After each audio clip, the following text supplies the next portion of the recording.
says there's cheering going, but I don't hear the cheering, so the audience is fired.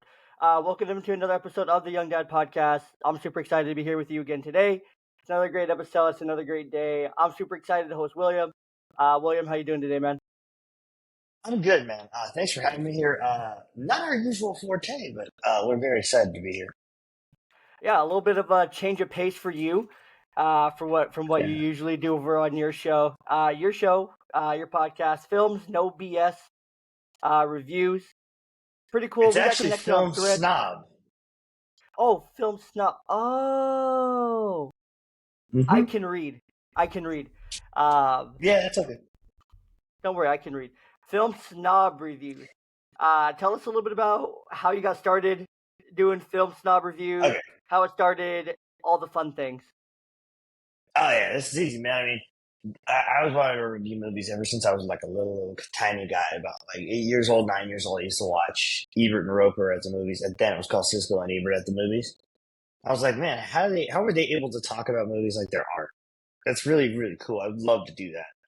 And so as I got older, I started watching more movies, and I started to believe in the philosophy that Quentin Tarantino made famous, and that is that I didn't go to film school, I went to films.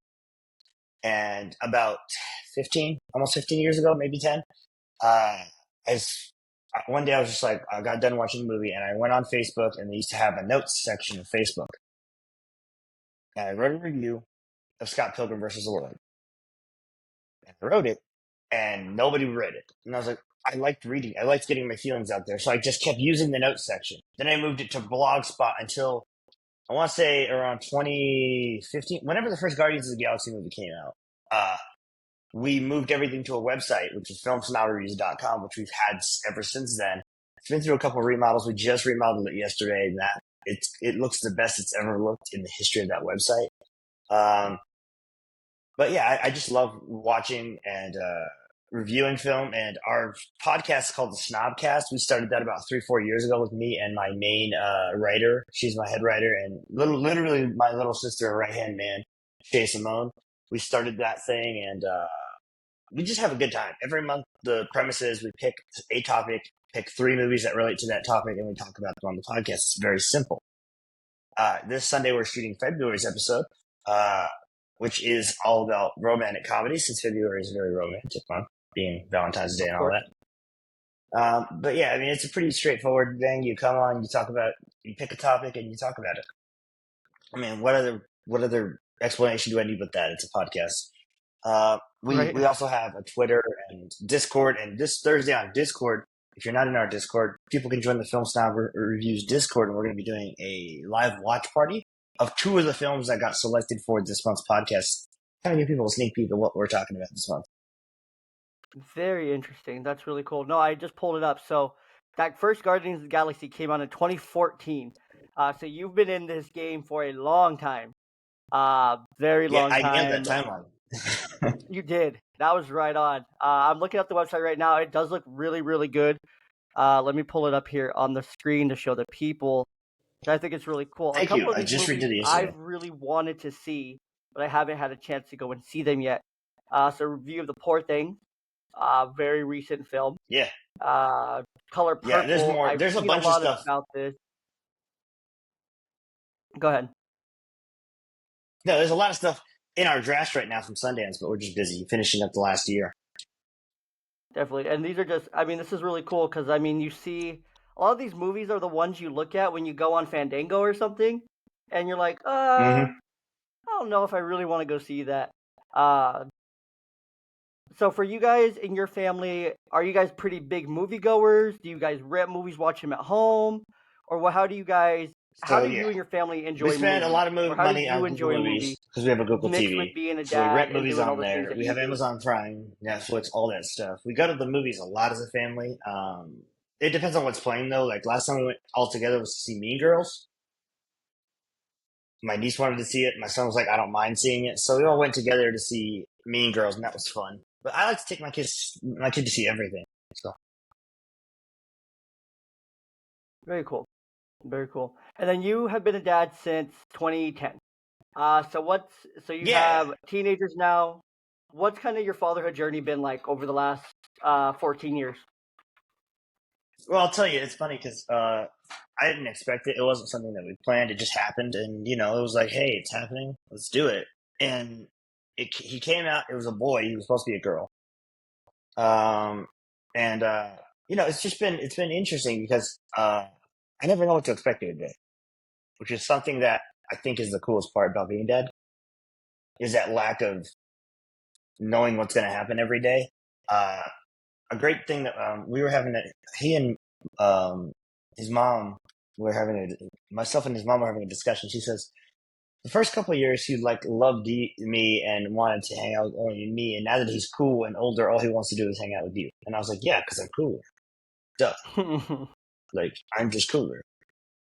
He hated that, but it's true. Like as he's gotten older, he's gotten more attached to me and less attached to her, and that makes her kind of sad. No, yeah, I can see that happening. So for you and your son, do you guys share a lot of the same interests? Do you guys share a lot of the same hobbies, interests, things to do together, or what do you guys bond over? We do actually. He loves video games. I love to play video games. He usually just plays with his friends, but whenever I can, I'll play with him.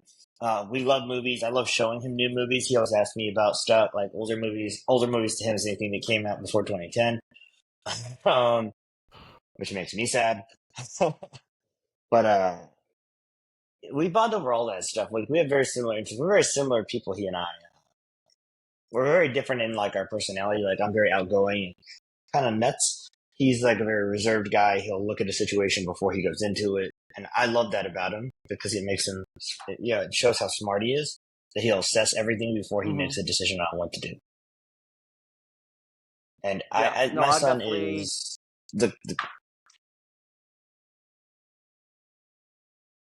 Oh, go ahead. oh yeah, cool. Yeah, my son's like the coolest dude that I know. Like literally, if I had to pick a kid, I wouldn't have picked a better one. Like, it's kind of cool. That is cool. So you only have the one kid then? One kid.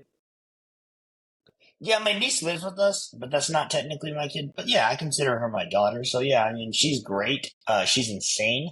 Uh, but she's also smarter than everybody in the house. She's really into musicals though. So I love that she's really into musicals because I love musicals. I do. Mm, Um, she'll show me stuff on my like she'll send me TikToks of stuff, and I'm like, I don't know what any of that is, but I'll watch it. So she's definitely. fun.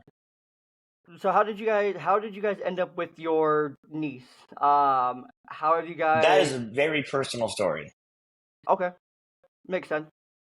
That is a No very worries. personal story, and that one, yeah, that one's not one I want to tell to the world. So For sure. No problem there. Um, how has that been like transitioning from going from one to two and working those dynamics in within the home for you as a dad and taking on that new role as a father to a daughter? it's pretty simple, man. It's simple. I sit back and I let her be her, and when she needs something, I'm there for her. Even if it's something as simple as, "Can you go get my water bottle?" Yes, but you have to kind of sit back with that because A, I'm not actually her dad, and B, she doesn't want anybody interfering in her craft. She just wants to live her life and be the best person, be the best version of her that she can be. And we're very hands off in a lot of ways. We make sure, they get good grades, they do their thing, but we're not going to be like, you have to do this, you have to be this person, you have to do that. We're more so about them being the person that they are, but incorporating also being a good person. Definitely. That's a lot of how like my dad was with like me and my siblings is that he was very very hands off, very much like you tell me you get your good grades, if you are doing sports, you go to practice. If you are involved with extracurriculars, you go to your extracurriculars.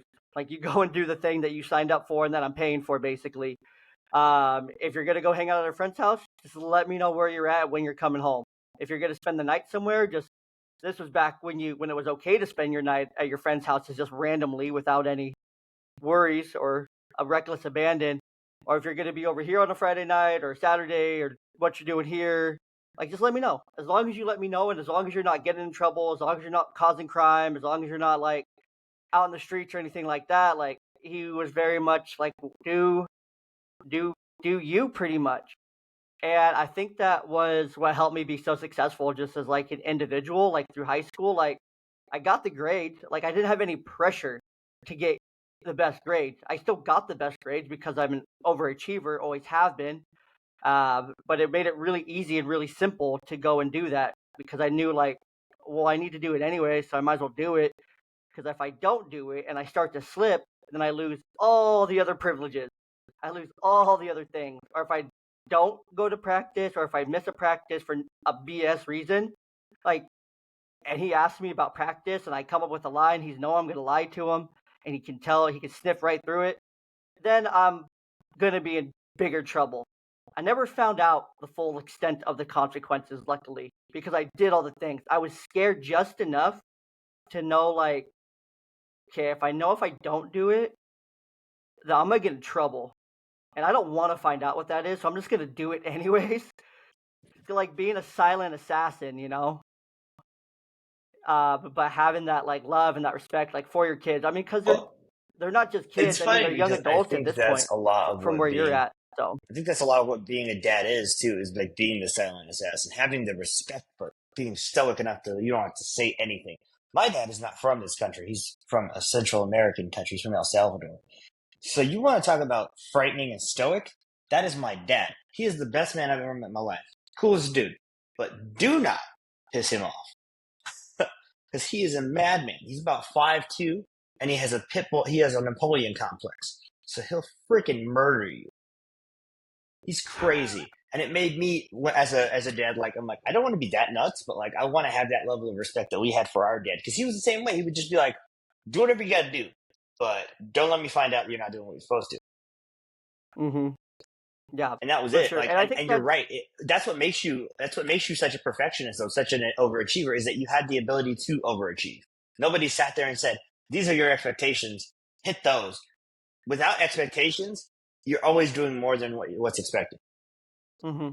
Yeah, it kind of goes back to the whole like principle within like love and logic, to where within that is a lot of kids know where the bar they have to meet to get their parents' love, essentially. Like the bar is set very clearly. You have to do good here, good here, good here, good here, and then I will love you based on the product. And so kids pick up on that over time. They learn like from very young, if you're very set on school and grades and academics and achievement that way, they're always going to be striving, striving, striving, and then burn themselves out because they know like that's the only way they get your love. And there's going to be resentment that forms with that. There's going to be all the things. Versus, I feel in this way, you are giving your kid more support in the process. Like you have my support to do the thing, and to be successful. And I think you're 100% right. Because I mean, when I was hands off with my dad, he wasn't like overbearing. He wasn't micromanaging.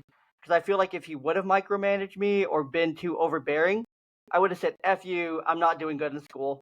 I'm gonna do the opposite of all these expectations," which is what a lot of kids do. They do the opposite of those expectations. They act out. They get in trouble. They do all the opposite things than what they're supposed to because they're nitpicking expectations. But kids aren't dumb. They know the expectations. They know what they're supposed to do. Kids, honestly, they just want to be loved for who they are and for what they do produce.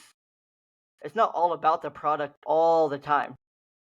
Like, yes, did they get a C on an assignment? But was that C in science and they're terrible at science? Like, that's really, really hard for them. Like, that C to them is like a freaking triple A plus, you know? Like, that C could mean more Yeah, to yeah. them, but if you were only expecting a A or a B, but they produced a C, and you're like, well, that's disappointing. But to them, like, that C was like, is their A. Like, that C was their Everest that they had to climb to give.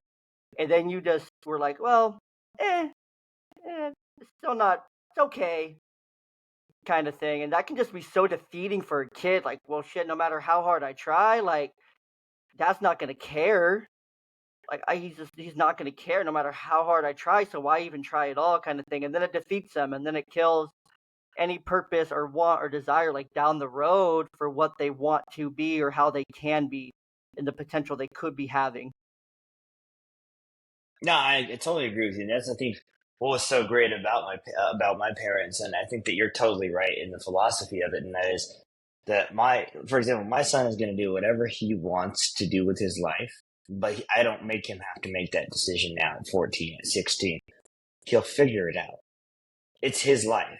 If he wants to live a good one, he knows the guidelines that he personally has to hit to get that done. It teaches kids personal responsibility. You know what I mean? Like, you have to do these things. Are you going to do them or not? Because there's consequences if you don't. But hey, if you do them, there's usually good results. And I think that that's what is the difference between a more hands-off approach and a hands-on approach. Obviously, sometimes moms are just overbearing in general. Like, there's nothing you can do about that. Because my mom's that way. Very true. A lot of moms are that way, where they're just like, no, your dad's wrong. Yeah, I unfortunately It happens. I don't know that firsthand because I grew up motherless. I grew up with my Mm. grandma, and she did her best, and then raised by another grandma who was very hands off. Uh, and then my stepmom. I was already a teenager when I lived with my dad at that point, so it was still very hands off. Like, she knew she couldn't really do much, uh, kind of thing, or her hands, like, she could support, but she couldn't. I mean, I guess her and my dad, they didn't really discipline like me a lot. I mean, I never gave them a reason to Well, discipline me, I'll tell to you this, get me in because I trouble or hate hearing anything. that. Because my mother is the greatest gift that I ever got given. She's the best person, and I miss her every day. So to hear that you didn't even get that experience to me makes me very sad, because my mom Mm, was amazing. You know what I mean? Like, joy of my life. Love that woman. So uh, I know everybody out there will say the same thing about their mom. So yeah, I'm really sad to hear that you didn't have the luxury of having her around. So you missed out, man. But yeah, it sounds like your dad did a great job. yeah. No, my dad's great. My stepmom's great. My grandmas are absolutely phenomenal. And honestly, my kids are very blessed now. Even though the mother of my kids and I are divorced, she's very involved. She's a very good mother. My fiance is fantastic. So they're very blessed to have two really supportive mother figures. Uh, in both Yeah, see, homes, they're that's very, exactly very all that blessed. matters. That's all that So matters.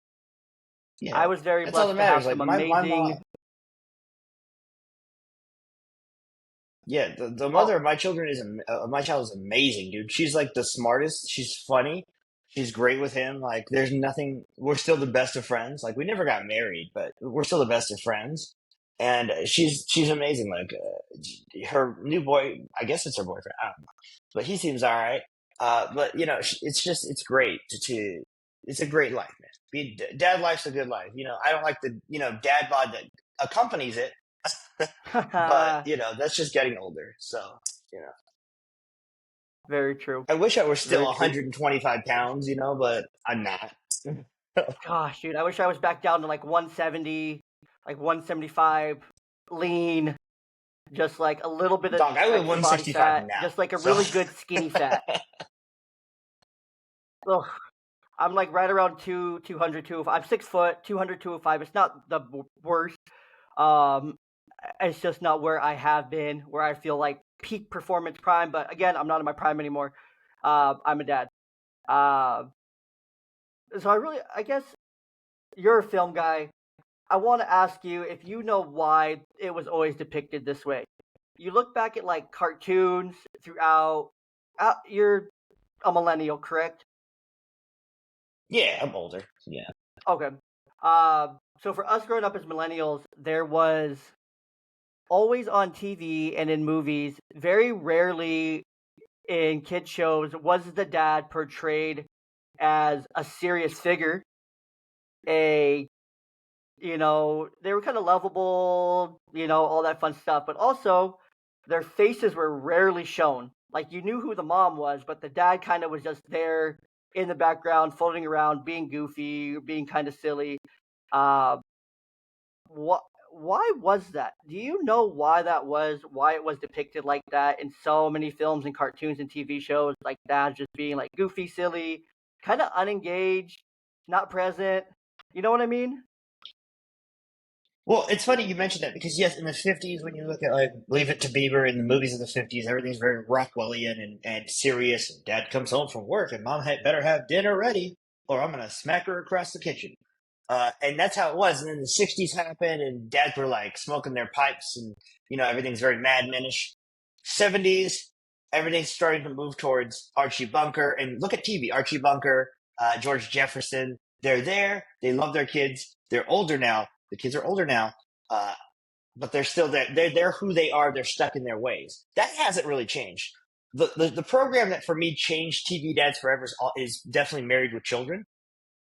Married with Children showed that Al Bundy didn't like his children. He didn't really like his wife, but he loved them anyway, even though he hated his life and his job. That was such a stark difference. And I think that's where the sitcom dad sort of changed, and then you started getting these goofy, silly sitcom dads, and things like King of Queens, things like the George Lopez show started coming out in the 90s and 2000s. Everybody Loves Raymond, perfect example. Where the dads weren't necessarily going to the office job every day. Ray Romano was I think a comedian or Everybody Loves Raymond. I don't remember. I haven't seen that show in 30 years. I think so. But the point is that I think Married with Children is where TV dads changed. He and Homer Simpson, so original Fox dads, changed TV dads forever. And in movies, that just sort of went that way because that's where pop culture was heading. Mm-hmm. Makes sense. And that's what I think. George Lopez and the show, thing is, when you watch it, that show's fantastic. Well, yeah, I'm Hispanic. I love George Lopez, even though he doesn't like to hire Hispanic people. That's a whole other bag of worms that I'm not going to open. But my point is, as you watch movies from these times as it gets on, there's still a lot of my favorite movies, because I lost my dad when he was only in his 50s. A lot of the father-son movies immediately make me break down emotionally because they're so good. And that's why, for me, Will Smith's best performance is The Pursuit of Happiness, because it's authentic and real. You know what I mean? He doesn't feel like Will Smith. He feels like his character. And I love father-son dynamics in movies, and I always look out for those. One of the movies we just reviewed, Iron Claw, has heavy father and son themes between the father and his 4 sons. And that movie is really all about daddy issues and the issues and how the Von Erichs dealt with the unhealthy relationship with their father friends. You know what I mean? And that's what I love about movies, is they can tell stories for us that we can't tell for ourselves.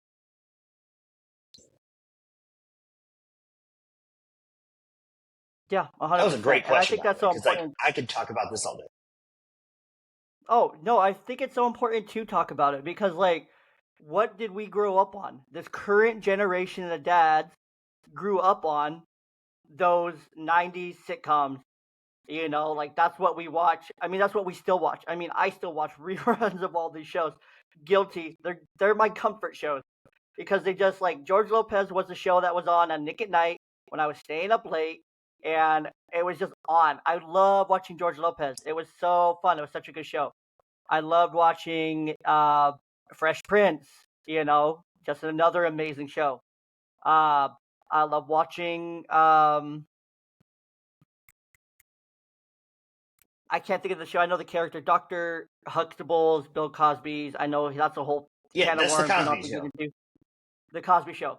I couldn't remember. I'm like, what is that show called? But those were the kind of shows that I watched growing up, and those were the kind of dads that I saw. Nick at Night was really good with those times because that's when they put the family sitcom shows on. Was on Nick at Night. Because they knew the channel would be on anyway after you put the kids to bed, so let's play something for the adults. I do want to mention one dynamic that you talked about. Go ahead. One thing you said I do like. In the Cosby Show, that had a different dynamic because in the Cosby Show, Cosby was a doctor and his wife had a job too, so she worked too. She was a lawyer. Mm-hmm. And that was another dynamic that came in the 80s was it's not just mom at home cooking and being a homemaker and dad coming home from work. Now both of them are on equal footing when it comes to that. They both provide bread for the household. So how does that dynamic change? And they did a great job in the 80s and 90s of doing that. And because that's what reality was then. My mom went to work. My mom was a nurse. My dad worked. My dad was a painter. He worked every day. You know what I mean? They worked mm-hmm. hard. And, you come home, and that's the great part about the sitcom. You could laugh. Another one, Malcolm in the Middle. They both worked. I don't remember what Hal did, but I remember that the mom worked at a pharmacy, at a drugstore. And they both worked, and they had 3 kids that they were trying to raise that were all very different, including Malcolm, who was a genius. like, and you're trying to Hmm. harness that genius. And it really showed like how good Bryan Cranston's Hal is, that he's harboring a genius, but he himself is absolutely stupid. Hmm. Very true. I think another good one that really changed a lot of dynamics was Full House because it showed like Yep. a dad who had to rely on other people for that support after his wife passed. But it also showed a dynamic of how all of them communicated. They all had their jobs, they all had their things. Like, Mm-hmm. Danny worked for the network, Aunt Becky worked for the network, Jesse was a musician, Joey was a comedian. I feel like Joey was probably home the most. I feel like he was always home.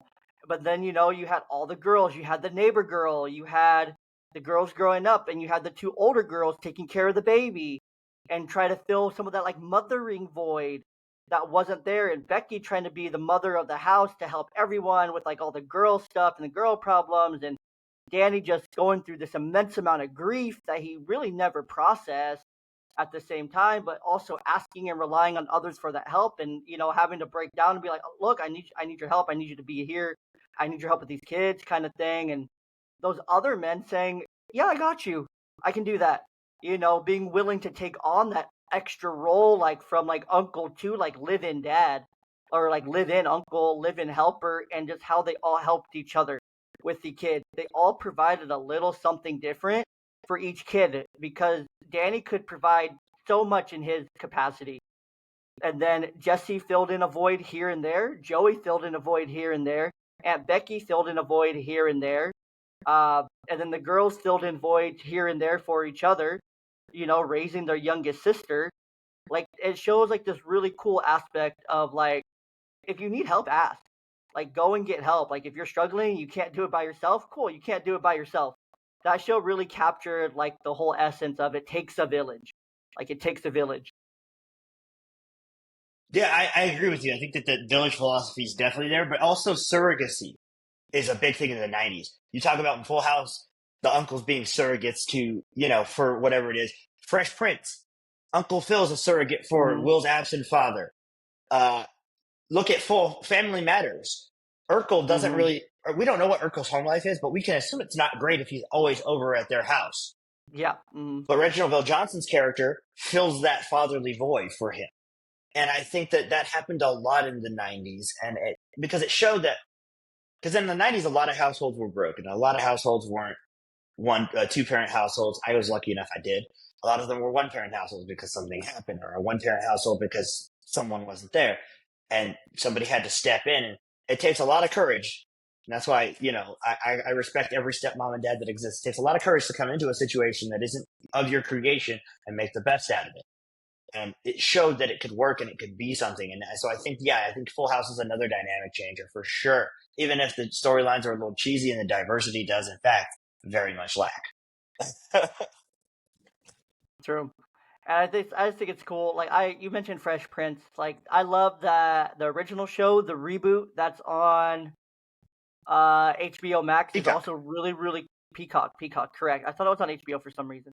Uh, but I have watched the reboot. The reboot is very good. I love the modern spin on it while keeping a lot of the original dynamics, but I love how they add in like more of the like contemporary things that like a rich kid in Bel Air would do, like drugs, Adderall, the aspects of teenagers being teenagers and all the things that come along with that in like a really rich, privileged area. But it also shows like the dynamics of like this being like a very well off African American family in a very predominantly white neighborhood, which the aspect of race is captured very well in that show. It shows very well the white privilege, and it shows very well like how Will and Carlton are treated very differently in some circles, in some aspects, because of just their race and who they are.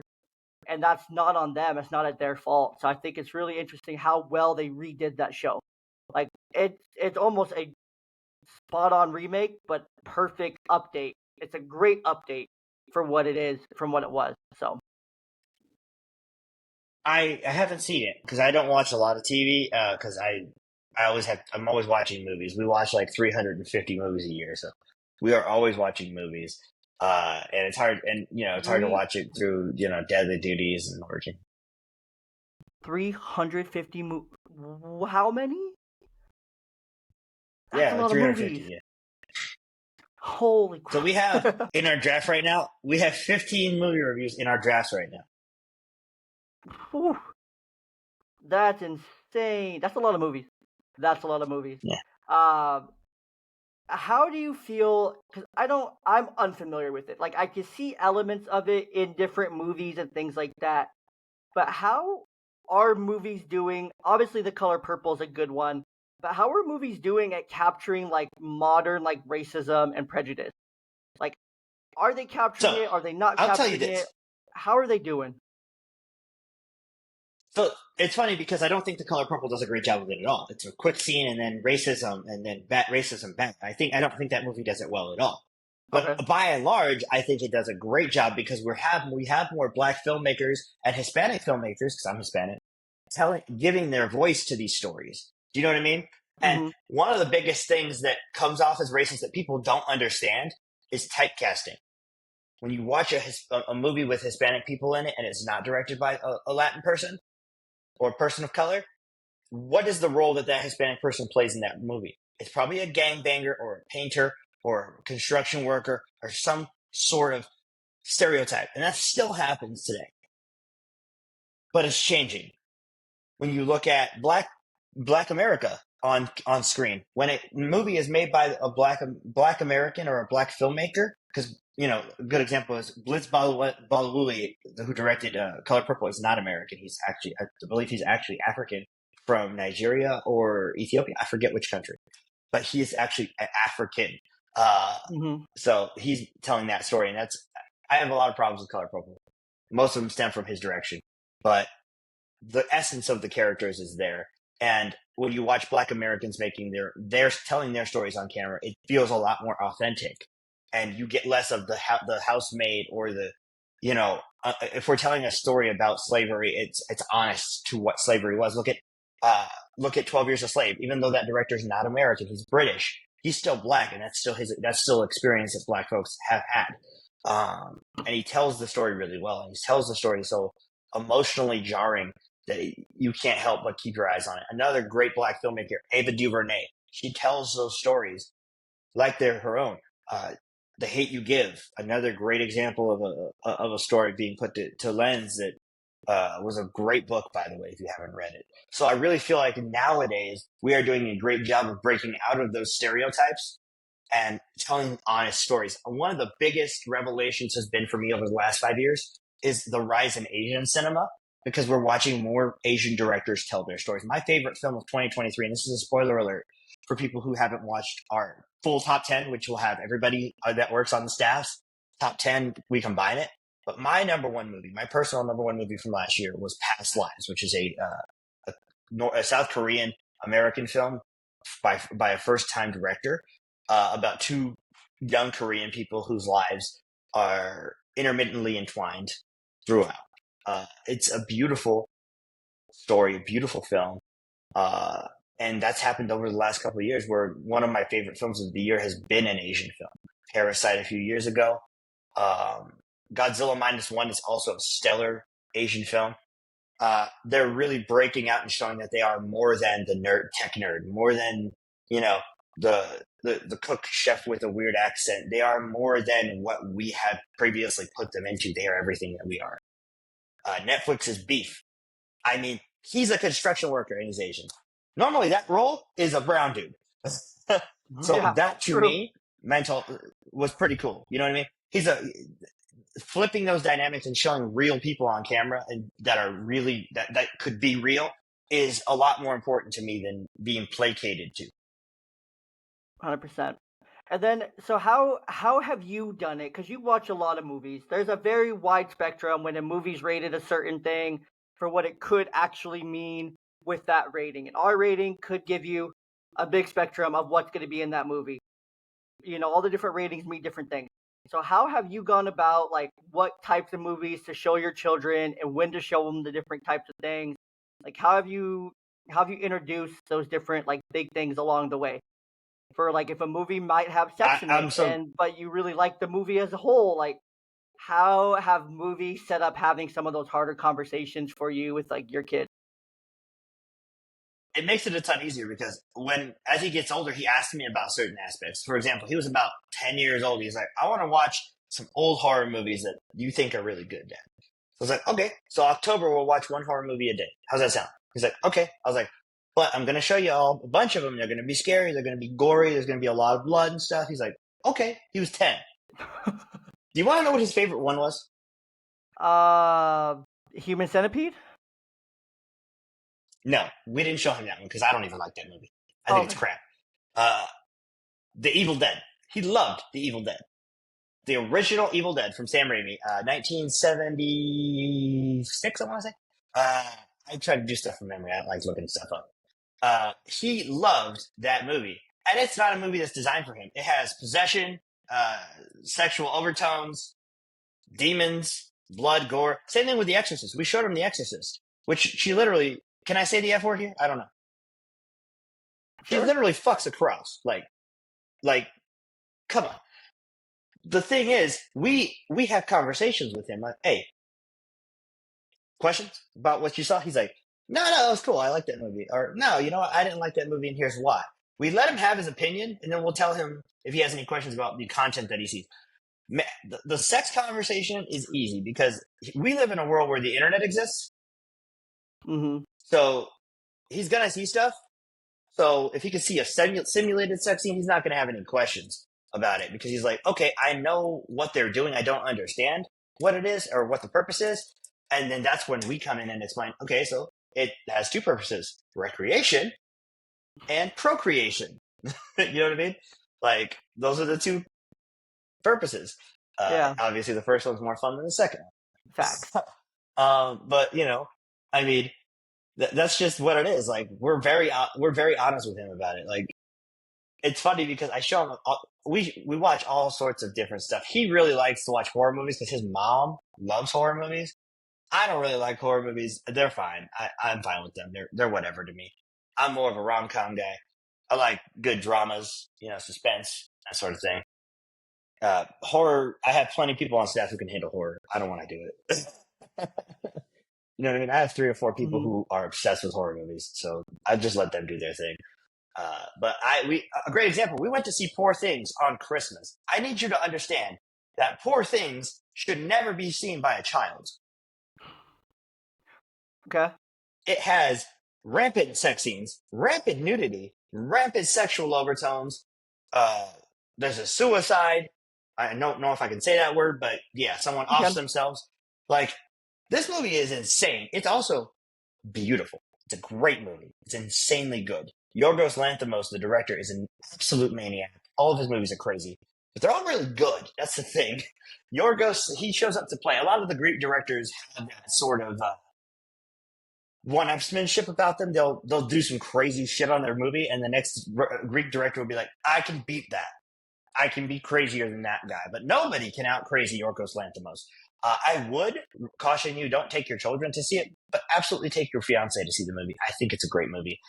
It is hard to watch because of the subject matter, but it's a beautifully shot movie, and it looks great, and it's well acted, and it's really fucking funny. It's really fun. There's a scene where she's eating dinner, and Bella doesn't have the development yet to understand that you shouldn't say everything that comes to your head. So she hears a baby crying, and she says, I'm going to finish she's like, why should I put this in my mouth if it's repulsive? Because she doesn't like the food. And she's getting a talking to by Mark Ruffalo's character about why she can't just spit out food in public.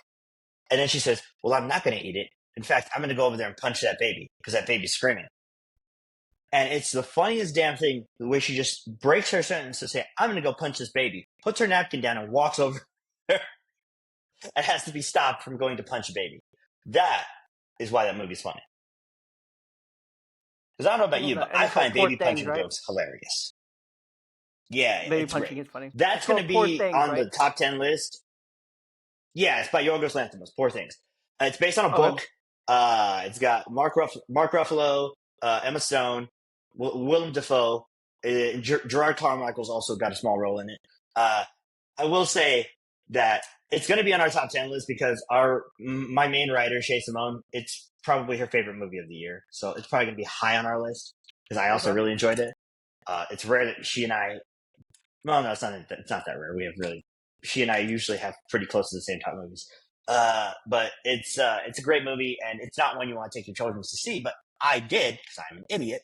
Uh, and we did not have a lot of explaining to do, which was awesome. Nice. We already did it. Very nice. All right, let's wrap up here. Last one thing I want to ask you: what is your all-time favorite movie? Like favorite movie all time? That's an easy question. People always say that's a hard question. It's not a hard question for me. My favorite film of all time is 2004's Eternal Sunshine of the Spotless Mind, written by Charlie Kaufman, directed by Michel Gondry, starring Jim Carrey and Kate Winslet. Like that is my favorite movie of all time, without a bullet. It's the best movie that has ever been made in the history of mankind. It's so good. Have you seen it? Is the question, Jeff? For sure. Was it? See, I haven't seen that movie. What are you doing? Go do this. What movie is Go it? see this movie. Eternal Sunshine What's it of the called? One more Spotless time. Mind, 2004. Eternal Sunshine It of the came right up. Spotless Mind. Got it. Of course, it right came here. right up. I It's one of the will. best movies ever made. Well, I have not seen it, but I will. After this, I will look into getting that on. Was it you that I was talking to on Threads about that? Like favorite movie? Was it you or Yep. another film? It was Mhm. okay. I was talking about mine. Nope. I run everything. I run all the social medias. I run everything. Though I couldn't remember if it was because there's like 3 different movie accounts that are like on my Threads feed right now, and so the names are getting confused. But I think I was talking to you about my favorite movie of all time. How I mentioned Forrest Gump. Yeah. So here's where we're going to detach because I absolutely despise that movie. See, I like I it. just I think have it's so so many corny. different reasons for it. It is. It's very I get it. cheesy. But like I have a deep sentimental attachment to Forrest Gump. I really related to Forrest in that movie because growing up, I also had or I still have it. It didn't just go away. It got better with age. Uh, I age like a fine wine with my neuromuscular disease. I get better. And because muscles get stronger, all the science stuff with it. But like I really related to Forrest because like growing up, like I had a hard time. Like there was days where I couldn't get out of bed because I couldn't walk. There was days I couldn't walk upstairs at school because I couldn't physically walk up the stairs. Or I couldn't run or I would waddle because my legs and my body were in so much pain or like my muscles were constricted or paralyzed to an extent. So I definitely really related with that. Kind of being the odd one out. You know, Forrest later in life, Lieutenant Dan was in a wheelchair. My best friend in preschool was in a wheelchair. Uh, so I just related to a lot of different elements of that movie through that. Another movie I really, really like, you may or not have seen it, it's in the sports category, but The Hill. I really like The Hill because of the baseball part of it, the dad part of it, all the different parts of The Hill. I really think that's a really cool movie. I really resonate again with the main character of that movie because of the muscle issues and the body issues there. So I really relate to That's those. from Those last kind year, of right? movies really hit me a little bit differently. Yep, The Hill. Yep. That's from last year, right? Yeah, that one came out on Netflix. I did Hmm. see it. You like cheesy movies, Jay? You like I do. sentimental Yeah. stuff, and I Yeah. can I'm a dad. respect that. I do. I'm a sucker for a good Disney I can movie. respect that. Uh, Heck, I'm pretty sure I teared up at Elemental. Because it was just Oh no, so no, I cute and full out so cried. like cute how like the element to like Elemental was beautiful. Elemental was so well done. It was finally a Disney animated movie that didn't feel like it was made for kids. It felt like it was made for adults. Like 100%. Like Elemental was not it is a kids animated movie, but the storyline is 100% for adults. Because some of those innuendos, some of the things they say. It's funny. I full out cried, so I get it. I was full out, was weeping in the theater at the end of that Yeah, movie. It's a beautiful film. Elemental's It's going to be beautiful. in my top 10 of the year. It's a beautiful film. 2023 was a great year for animation. I'll say that. And that's actually one of the Hmm. intro lines of our best of the year top 10 is that animation had an incredible year in 2023. So the kids and the adults ate last year with the animation because all of the best animated movies had great jokes for adults and were great kids movies. Hmm. So they did great, and I saw all of them with my son, and we loved. The only one we didn't watch together was Nimona, which is a great animated movie. Hmm. But I saw it and I loved it. It's great. But we saw Ninja Turtles together. We saw Spider Man Oh, because my son he fucking loves that Miles Ninja Morales, Turtle dude. movies Uh, was legendary. That was so good. it's the best Ninja Turtles movie that's ever been made. I'm sorry. So Secret true. of the Ooze has to take a back seat to this because Secret of the Hmm. Teenage Mutant Ninja Turtles 2 is one of my favorite movies growing up, and it's great, and it's stupid and dumb, and it sucks, but it's fun. This is so much better than that movie. So Hmm. much better. And it's so funny. And here's what I loved is April O'Neil in that movie is not a traditionally beautiful looking character, but Donatello Hmm. still loves her anyway. Although she is played Donatello's down bad. by Aoa DeBerry. Down bad, down bad. Love Donatello though. That's my favorite. That's my favorite turtle, and it always will be because I'm a smart guy. So I related to him because he's the smart guy. Uh, I do have to Hmm. say, Ayo Itebiri had a great year too. She was in it, and she played April O'Neil. I mean, she just won a friggin' Emmy. But she was in Hmm. some great movies. She's in like 5 movies last year, including Bottoms, which Yeah. is incredible if you've never seen Bottoms. It's great. Uh-huh. Uh, And I know she we had have a great another year. I great mean, overall, year. 2023. Yeah. 2023 was great for animation. We have a great year Plan. coming up for 2024 too. Like there's so many. I mean, Kung Fu Panda 4 definitely at the top of that list. Mm, Um, there's some. I know there's a lot of great animated movies coming out this year. Inside Out 2, I'm really looking forward to. Uh, that because one I looks think good. that Kung Fu Panda, no. no, okay, but Inside Out 2, I'm really looking forward to because like they grew her up. They didn't just sequel it from where it left off. They like aged her. Yeah. They gave her like the teenage emotions and the puberty and the anxiety and Mm, depression, all the things like it's gonna be so relatable for like so many kids. Like I work in mental health. I'm a mental health clinician. And so having that like movie age with the kids who saw it when they were little are now in that age group of like that teenager kind of area, that's gonna be my son. so exactly. That's gonna be so impactful for like kids to be like, holy crap, we all feel anxiety. There could be some negative things that come in because everyone's gonna be like, oh my gosh, I have anxiety, anxiety, and all the things. Uh, but that's okay. It definitely is gonna help open up that conversation for a lot of kids who aren't talking about it because they'll be able to relate through a movie and a character to bring it back to like how they're feeling. Like it's probably one of my best like therapy tools is to use that movie as an example. The colors, the emotions, how they're depicted, the colors, the pictures, everything.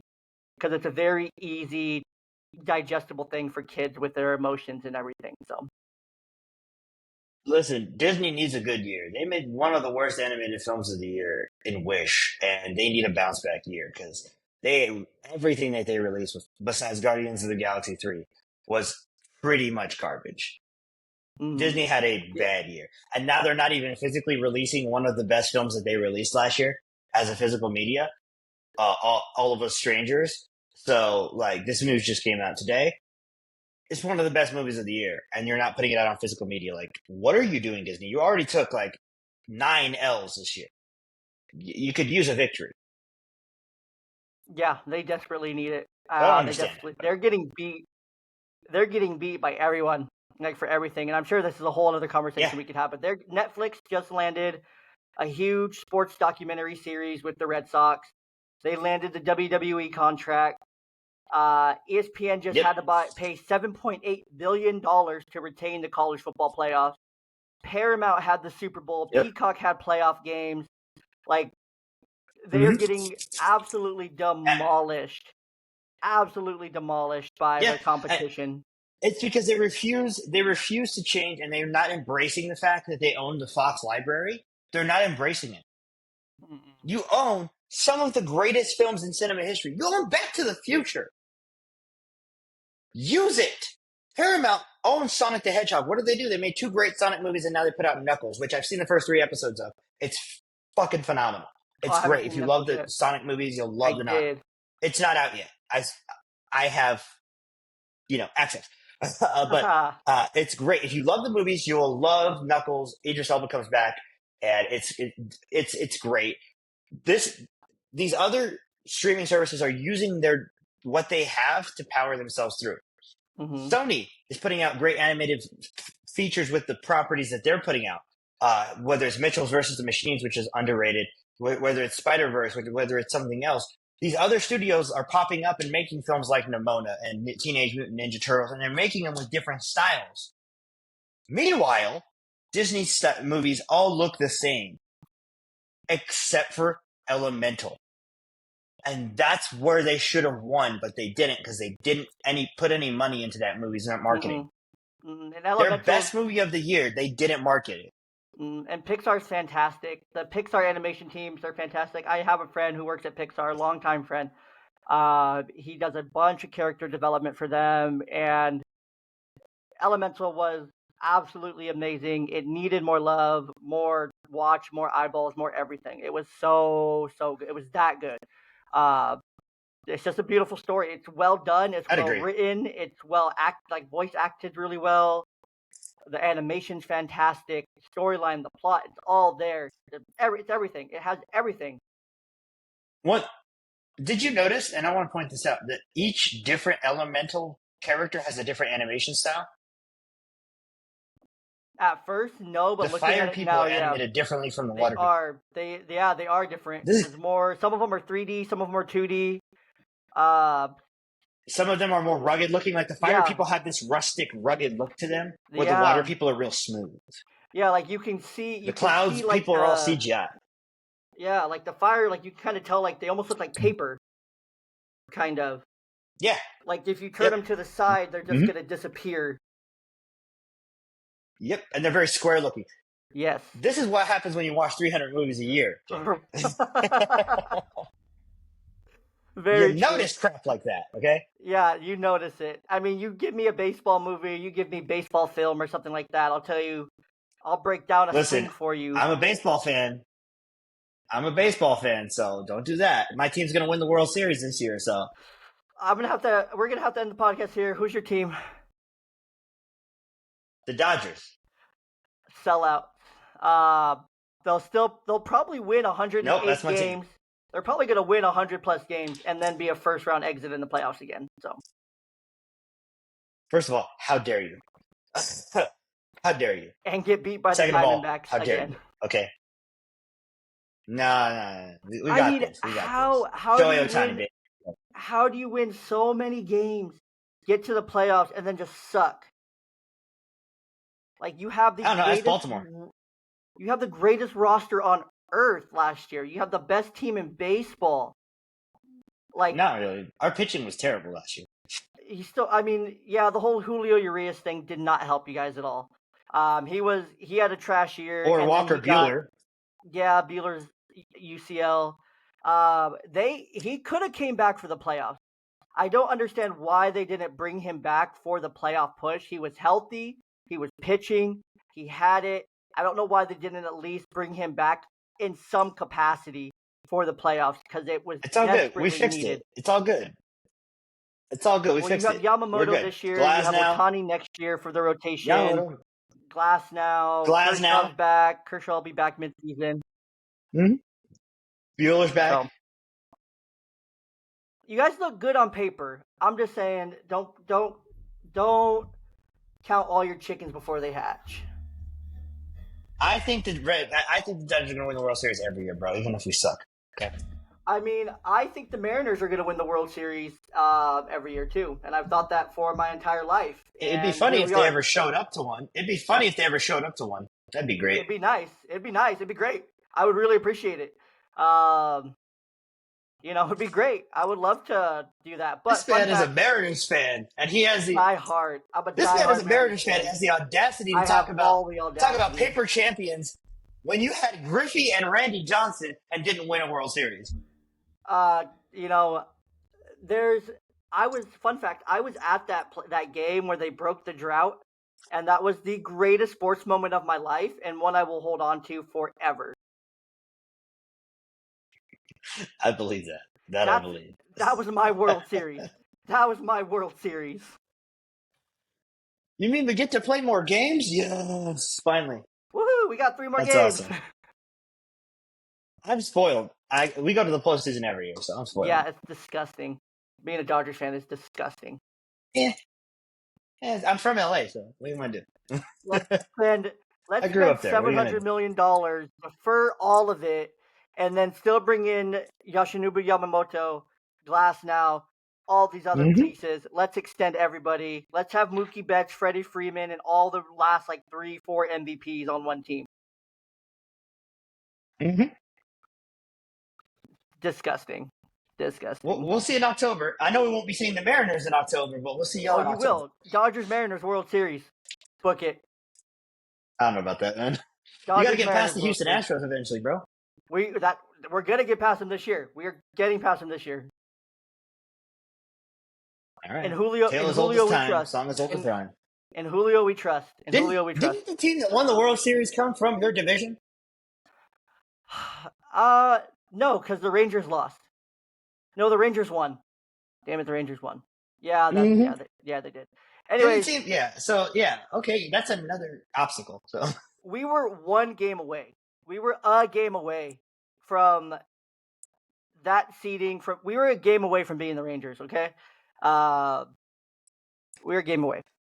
We're right there. We're right on the cusp. 2024 is our year. I believe you. Rodriguez is good, so I believe you. Yeah, all about the J-Rod show. It's in Julio we trust. In Julio we trust. Julio 2024. Kind of have to. You kind of have to trust in him. He's what you got. No, we also have the best rotation. And, there's a couple other good pieces. When you have Luis Castillo, George Kirby, Logan Gilbert, or it's a top 3 rotation in baseball. Castillo, Gilbert, that Kirby. Bullpen worries me. Our bullpen's top 5 in baseball. Top 5. It's by far top 5. It's a top 5. Offensively, we'll figure that out as the season goes. Offensively, we're top 15. So we're right there. But anyways, I'll die on the hill of the Seattle Mariners any day. I will die on this hill. It is baseball season. I love Mariners fans. At the time of this recording, it is baseball season. Baseball season is just starting. Spring training starting. Pitchers and catchers report. So it's an exciting time of year. It's my season. It's spring. It's my favorite time of the year. Almost. So I'm really excited for the next however many days of baseball because it's the best time of year. So hopefully the Dodgers don't win 111 games. As long as they win 109, I'll be happy because I would like to keep my 110 win season in Seattle for the foreseeable future. So, question for you: what was the result of that 110 win season? It was 2001. Or was it 95? It was either 95 or 01. Oh no, it wasn't. It was 01. It was 01. I think we, Ichiro won the Rookie of the Year, the MVP. It was a good year. It was a good year. But what was the final result?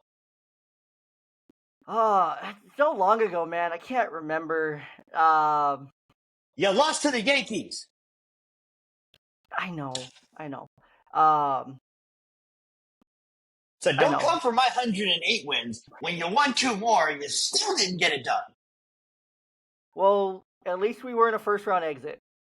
And then didn't your team We've won 8 world championships. Didn't your team also, a division rival, make it to the World Series? Yes, they lost it. I know, but they still got there. They did, and I don't know how that happened. It made me feel better. I was like, hey, the team that won the NLB does. Hey, cool. Yeah. So Listen, I mean, at least they got all there. I'm saying is we have 8 world championships, All I'm saying including is that 2020. So. we only have a year playoff drought right now. It's only been a year since the last time we were in the playoffs and won a That's playoff so game. sad. It's only been a year. We're right there. We're still we're in our contention era. We're in our contention era.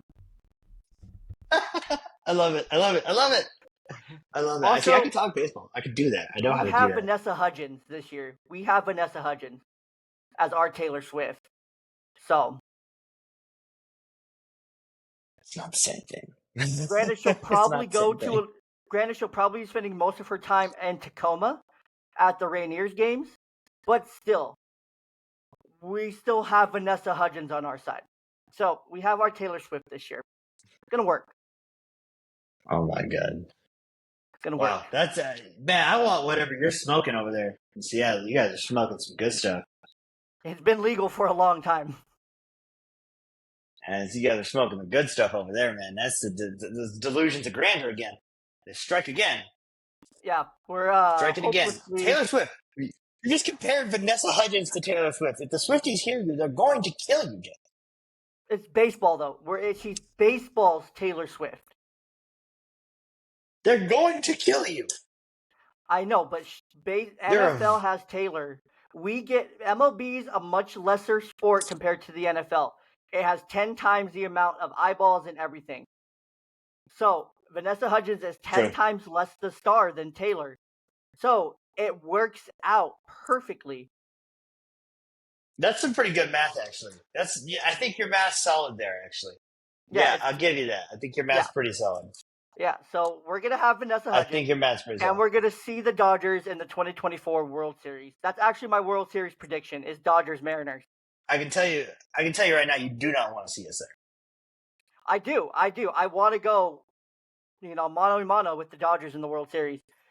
You want to pitch to a 1-4 of Mookie Betts, Freddie Freeman, Will Smith, and Shohei Ohtani. You want to pitch to that. You want to go against a rotation of Luis Castillo, George Kirby, Logan Gilbert, and Brad Miller. Or not Brad Miller. What the frick am I saying? Miller.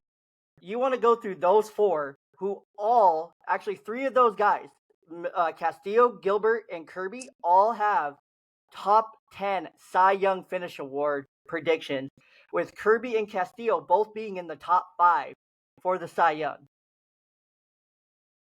So they'll pitch against those guys day in and day out. We counter that with Yoshi, Bueller, who's literally almost won a Cy Young 3 times, Kershaw, who's won like 3 Cy Youngs, Glasnow, who's won a Cy Young. Kershaw is garbage in the playoffs. That's fair. That is fair.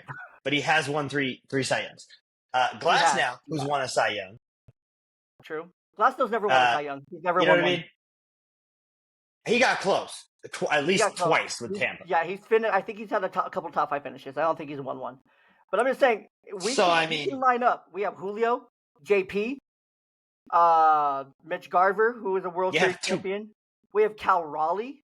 Cal Raleigh's a top 5 catcher in the MLB. He's fine. Julio Rodriguez, a top 10 center fielder in the MLB. But here's the thing about Raleigh. He's not number 1. Do you know who the best catcher in the MLB is? It's Will Smith. Adley Rutschman? It's Adley Rutschman by far. Yeah, that's fair. Then Will's second, yeah. Adley Rutschman from the Baltimore Orioles. That's fair. No, I would say Adley's number 1. No. You can't say JT Realmuto because JT Realmuto fell off last year. JT Realmuto did fall off. But I mean, Cal Raleigh's right up there in that conversation for top 5 and top 3. He ain't second. Will Smith is probably the best hitting catcher in the league. Rutschman's a great defensive catcher, and he can hit. I'm pretty sure Cal Raleigh had better stats than Will Smith last year in almost every category.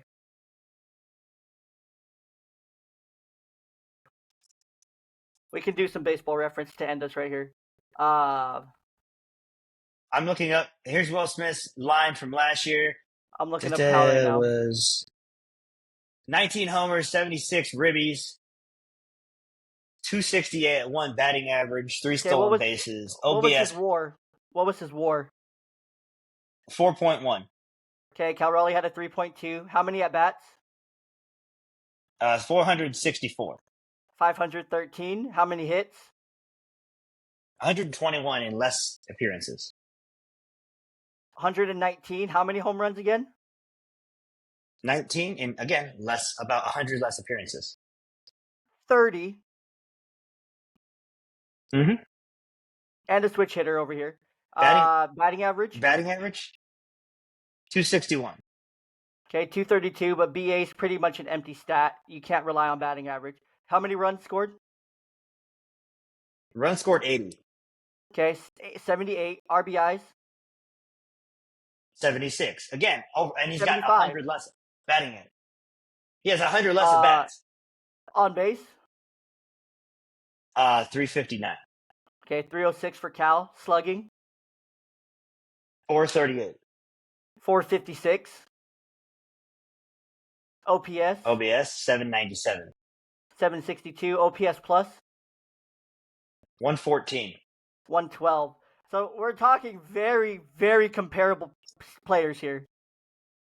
And 100 less at bats. He put up almost the same stats.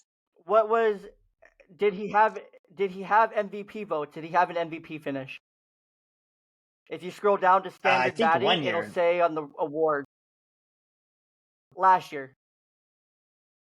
No, he was an all-star though. Okay. 18th place finish for Cal Raleigh in the MVP vote. Yeah, it only says all-star under awards. To be fair, So I'm just saying. in the National League, it's a little bit harder. These are very comparable players. Very, very comparable catchers. Cal Raleigh's 27. I don't know how old Will Smith is, but he's like 24, dog. Okay, but you hear these stats. I mean, these are very comparable players, very close. You know, less can be more. More can also be more. More can also be less. Durability's huge. Being there day in, day out. Leading a top tier pitching staff day in, day out from behind the plate is, next level. Super important.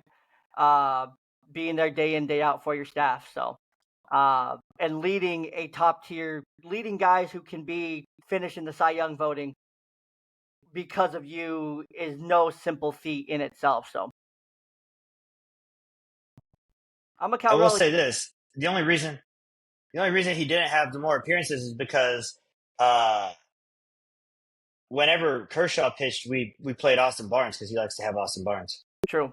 So I mean, you're gonna sacrifice ABs there because of your staff, but I mean, day in, day out, Cal's leading a whole staff every day, 9 innings, 162 games, damn near. So I mean, durability's huge as a catcher. It makes a big, big difference. So That's why I love the fact that he doesn't play every day because it gives him more durability, especially when it comes to the playoffs. I love it. True. But if I'm rooting for any team outside of my Seattle Mariners this year, I am a big Reds fan this year. I love the Reds upside. I love the youth. I love the talent. I love me some Ellie De La Cruz.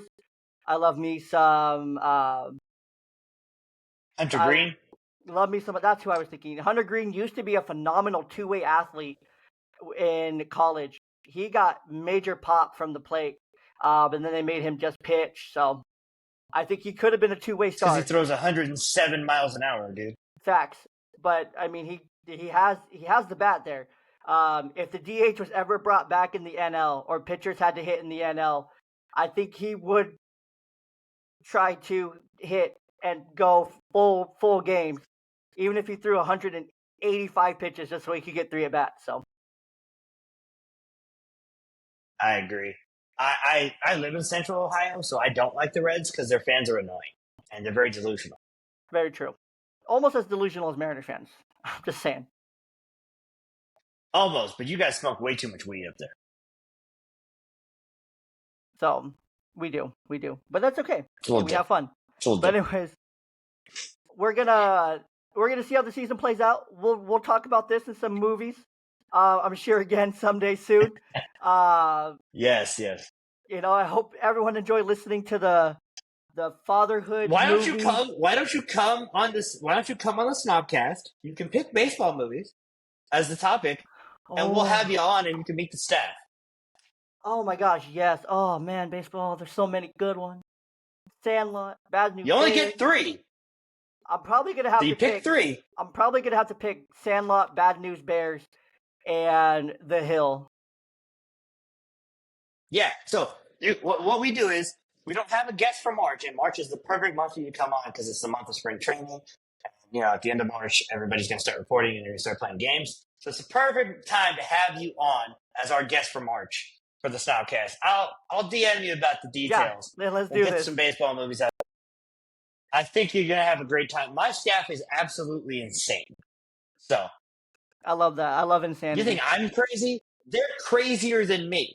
So 100%. 100%. All right, well, let's wrap this up here. William, I appreciate your time. I appreciate the fun, the laughs. Oh, yeah. All the bickering, all of it. I love all of it, man. I appreciate you. And everyone, make sure that you go check out the Snobcast, and then also at Film Snob Reviews.